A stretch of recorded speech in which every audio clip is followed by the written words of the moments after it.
Berbagai jenis kampanye anti narkoba selalu didengung-dengungkan pihak yang peduli dengan nasib generasi muda negeri ini. Tak terkecuali Farhan, Yossi Project Pop, dan Miss Indonesia 2004 Imelda Francisca. Beberapa waktu lalu mereka terlihat ikut serta dalam kampanye anti narkoba yang diselenggarakan di Akademi Sekretariat LPK Tarakanita. Imelda yang berlatar belakang pendidikan di bidang psikologi tergerak untuk membuka pikiran para remaja putri.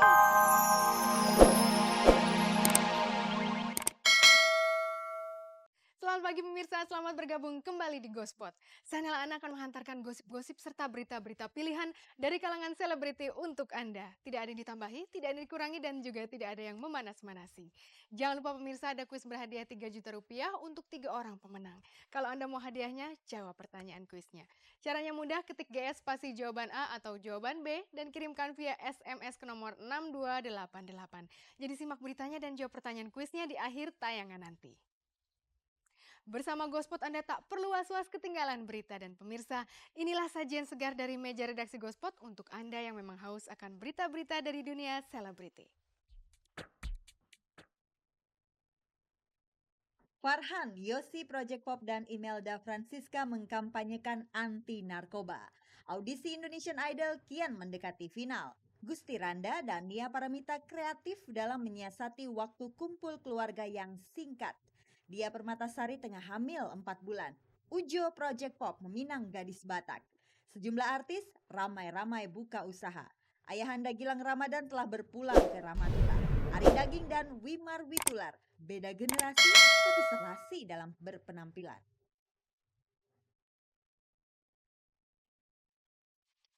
Pemirsa, RUU anti pornografi dan porno aksi sedang ramai-ramainya jadi pembicaraan orang banyak. Kesannya jadi melupakan persoalan-persoalan lain yang tidak kalah penting. Nah, Miss Indonesia 2005 Imelda Francisca, Farhan, dan Yossi Project Pop masih ingat ada narkoba yang tidak kalah bahaya ketimbang pornografi. Mereka tidak segan-segan mengkampanyekan anti narkoba. Dan pemirsa, acara yang satu ini dijamin bebas dari narkoba, yaitu Indonesian Idol ketiga. Pokoknya yang coba-coba narkoba nggak bakalan punya tempat di ajang ini. Anda mau tahu serunya audisi Indonesian Idol ketiga di Surabaya? Tapi kita saksikan dulu bagaimana pedulinya Imelda Francisca terhadap bahaya narkoba.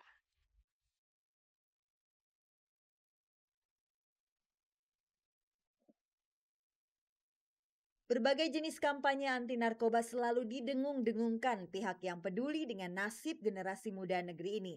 Tak terkecuali Farhan, Yossi Project Pop, dan Miss Indonesia 2004 Imelda Francisca. Beberapa waktu lalu mereka terlihat ikut serta dalam kampanye anti narkoba yang diselenggarakan di Akademi Sekretariat LPK Tarakanita. Imelda yang berlatar belakang pendidikan di bidang psikologi tergerak untuk membuka pikiran para remaja putri ini agar tak tergiur mencicipi putau, sabu-sabu, dan barang haram lainnya bila mereka terjerat masalah.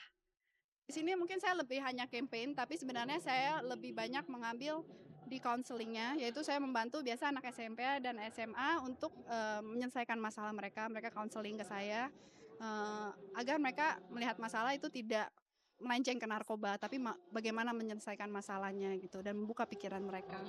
Menurut Farhan yang berpengalaman sebagai pembawa acara, remaja zaman sekarang lebih membutuhkan pendekatan interaktif dalam menanamkan isu tentang bahaya narkoba. Mereka diajak aktif berdiskusi dua arah. Selain tidak membosankan, cara itu sangatlah efektif. Mana lebih menyenangkan untuk didengar gitu ya dan diterima oleh hati, yang komunikasi satu arah atau yang interaktif? Saya kira interaktif lebih terbukti emang lebih efektif kok. Paling enggak, eee eee, kita ini menjadi gaung, bukan menjadi pemicu atau pencegah utama, tapi jadi gaung. Di telinga mereka tuh gaung-gaung mulu, "Oh iya oh iya oh iya oh iya." Selain bicara soal bahaya narkoba, pihak penyelenggara juga menyisipkan satu pembahasan menarik, yakni tentang pendidikan seks. Memang kita lebih khusus ke narkoba. Cuman tadi ada Dr. Naik Tobing juga yang membahas dari sudut pandang seksnya dan mengkhususkan ke masalah AIDS-nya juga.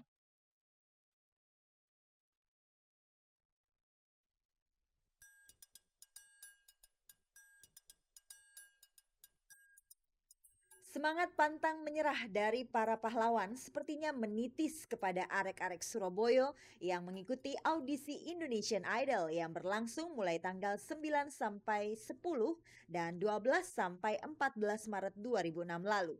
Anak-anak muda dari kota pahlawan ini menyesaki gedung Balai Kartika Makodam, Surabaya, tempat berlangsungnya audisi. Lelah sudah pasti, lapar, haus apalagi. Tetapi mereka maju terus pantang mundur. Yang dihadapi tentu saja bukan musuh, namun ketegasan dan kewibawaan dewan juri.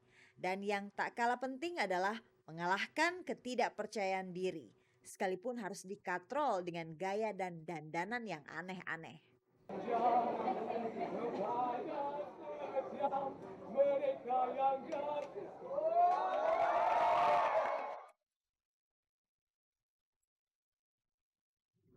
Peserta yang duduk di kursi roda ini patut diacungi jempol. Meski mengalami cacat fisik, namun semangatnya untuk menjadi seorang penyanyi tak pernah kendor. Tentunya pengen jadi penyanyi kayak Joy Tobing sama Delon.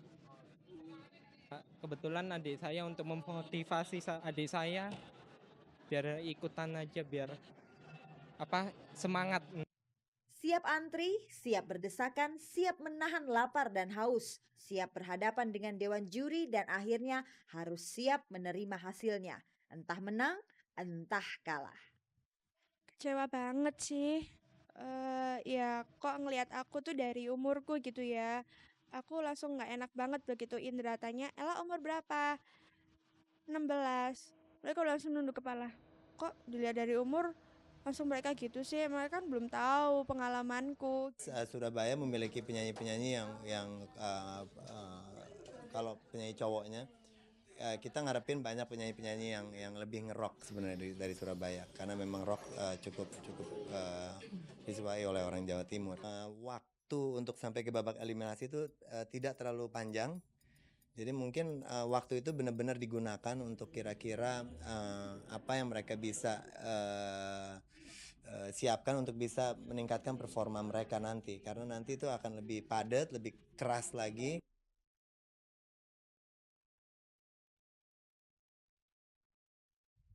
Pemirsa, pasangan Nia Paramita Gusti Randa mengaku suka bertengkar, tetapi kok rumah tangga mereka adem-adem saja ya? Katanya mereka punya rahasianya, yaitu selalu menyempatkan waktu untuk berdua saja. Romantis banget ya. Beda halnya dengan Diah Permatasari yang justru sangat jarang terlihat bareng suaminya. Meski begitu, rumah tangga Diah juga baik-baik saja. Buktinya, Diah kini sedang mengandung anak keduanya. Yuk kita korek rahasia-rahasia mereka yang lain. Ini dia.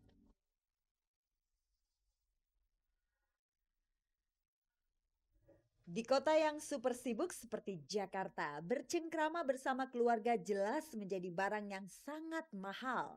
Di tengah kesibukannya, Gusti Randa selalu bisa menyisihkan waktunya buat anak-anak dan istrinya. Standar kayak keluarga-keluarga lain, artinya ya bila mana hari libur tentu semua pekerjaan itu off ya. Off, tidak ada pekerjaan sifatnya rutin, yang ada malah cuma jalan-jalannya sama anak-anak.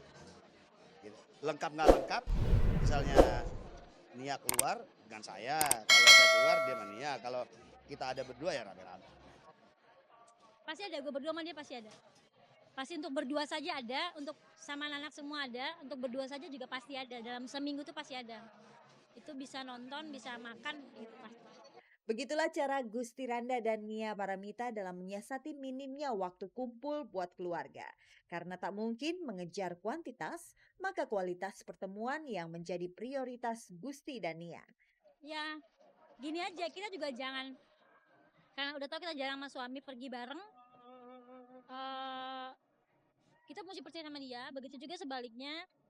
Tapi kita juga jangan gangguin dia, maksudnya nelpon dia terus, atau SMS dia terus, pokoknya segala hal yang mengganggu kegiatan dia yang mana tidak lagi sedang bersama kita, itu juga gak sehat. Jadi menurut gue kalau kita lagi gak bareng, ya kita nikmatin aja itu. Pasangan Gusti Randa Nia Paramita memang kerap tertangkap kamera sedang melakukan kegiatan bersama keluarga. Lain dengan Diah Permatasari yang nyaris tak pernah tertangkap kamera bersama suaminya. Meski begitu, bukan berarti Diah tak menganggap penting acara kumpul-kumpul keluarga. Ya, suami saya kan bukan selebriti, suami saya bukan artis, jadi suami saya kan nggak mau kalau misalkan terlalu banyak nongol di acara-acara infotainment atau mungkin di acara-acara yang terlalu